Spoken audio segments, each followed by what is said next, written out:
Sa pagpapatuloy ng Supreme Court oral argument sa petisyon ni Senator Grace Poe laban sa pagkansela ng kanyang kandidatura sa pagkapangulo, ipinunto ni Chief Justice Maria Lourdes Sereno ang mga kasalukuyang batas sa Pilipinas tungkol sa pag-aampon.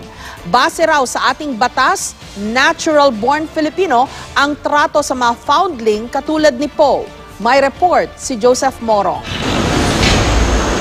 Ngayon pa lamang napagtanong si Supreme Court Chief Justice Maria Lourdes Sereno sa abogado ni Senator Grace Poe. Sa ikalawang oral argument sa petisyon ni Poe na kung may kwestiyon sa desisyon ng COMELEC na kanselahin ang kanyang Certificate of Candidacy sa pagkapangulo, may mga ipinunto ang punong maestrado tungkol sa kapakanan ng mga foundlings sa bansa. Sabi ni Sereno, may mga batas daw tayo tulad ng Republic Act 8552 tungkol sa pag-aampon na natural-born Filipino ang trato sa mga foundlings tulad ni Poe. Ang mga batas na ito raw ay bumabase sa mga international conventions tulad ng Hague Convention na nagsasabing ang mga foundlings ay citizen ng bansa kung saan siya nakita. Sabi ni Sereno, kung halimbawa na magdesisyon sila kontra sa mga foundlings, mababaliwala daw ang lahat ng mga lokal na batas na ito at posibleng may negatibong epekto pa sa mga foundlings.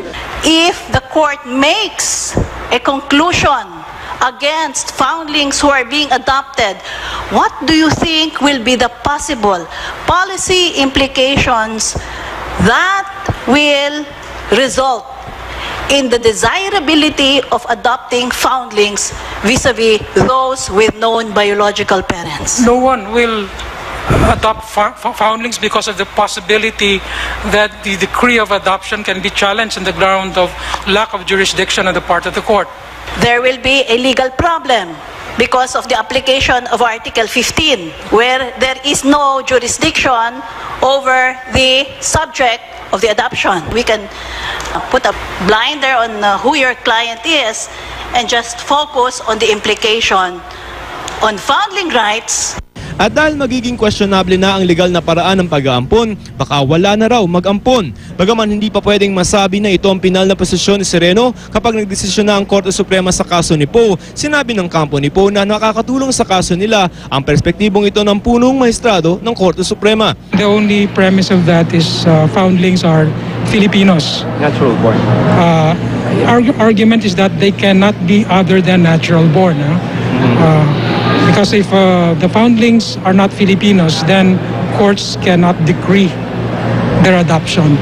Pero para sa ilang mga maestrado, naghahanap sila ng pruweba na natural-born Filipino si Poe at may 10 taong residency ito. Si Associate Justice Antonio Carpio ang sabi, hindi pwedeng umasa ang kampo ni Poe sa mga international convention dahil hindi ito sinusunod ng mayorya ng mga bansa. Naghahanap din si Carpio ng patunay na nagbayad ng tax si Poe nang bumalik ito sa Pilipinas noong 2005 dahil pwede daw nitong sabihin na may intensyon siyang manirahan sa Pilipinas. Pero hindi tiyak si Poblador kung may ibibigay niya ang ITR ng senadora kung meron man. Naghahanap naman si Justice Tercita Leonardo de Castro ng batas sa Pilipinas na nagsasabing otomatikong natural-born Filipino ang mga foundling. Patungkol naman sa residency, tinanong ni Justice Marvic Leonen kung dapat bang tuloy-tuloy ang 10 taong residency requirement o kung pwede itong putol-putol. Sa pagtatanong, lumutang na kung 47 years old na si Senator Poe at 15 taon siyang nanirahan sa Amerika, ibig sabihin 32 taon, suma total ng naninirahan si Poe sa bansa. Matagal-tagal pa bago magdesisyon ng Korte Suprema sa kaso ni Poe, natapos pa lamang ay ang kampo niya ngayong araw. Sa Martes, February 2, pagkakataon ng COMELEC na depensahan ang desisyon nito na kanselahin ang COC ni Senator Grace Poe. Kapag natapos ang COMELEC sa February 2, ang kasunod na setting, posibleng February 9 na para naman sa Solicitor General. February 8 ang itinakdang petsa ng COMELEC para makapag-print ng balota. Kung wala pang desisyon ng Korte Suprema bago ang February 8, sinabi na noon ng COMELEC na wala silang magagawa kundi isama ang pangalan ni Poe sa balota, lalo't hindi naman binabawi pa ng Korte Suprema ang TRO nito sa desisyon ng COMELEC na i-disqualify siya sa eleksyon 2016.